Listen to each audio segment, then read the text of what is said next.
আসন্ন লোকসভা নির্বাচনকে সামনে রেখে বিজেপি, আইপিএফটি ও তিপ্রা মথা দলের মধ্যে সমন্বয় বৈঠক অনুষ্ঠিত হয়। সোমবার আগরতলা একটি বেসরকারি হোটেলে আয়োজিত এই বৈঠকে মুখ্যমন্ত্রী ও প্রদেশ বিজেপি সভাপতি ছাড়াও অন্যান্য নেতৃত্বরা উপস্থিত ছিলেন। আসন্ন লোকসভা নির্বাচনকে সামনে রেখে বিজেপি, আইপিএফটি ও তিপ্রা মথা দলের মধ্যে এক সমন্বয় বৈঠক অনুষ্ঠিত হয়। সোমবার আগরতলার একটি বেসরকারি হোটেলে আয়োজিত সমন্বয় বৈঠক উপস্থিত ছিলেন প্রদেশ বিজেপি সভাপতি রাজীব ভট্টাচার্য, মুখ্যমন্ত্রী প্রফেসর ডক্টর মানিক সাহা।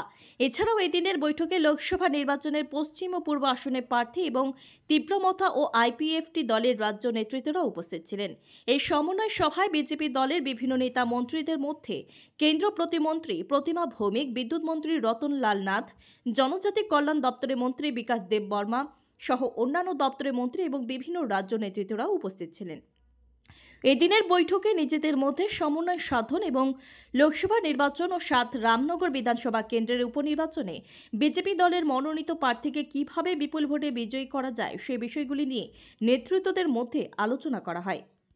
সরকার চলছিল তৎসঙ্গে আপনারা ইদানিং লক্ষ্য করেছেন যে আমাদের তিপ্রা মথার সঙ্গেও আমাদের যৌথ সমন্বয় হয়েছে।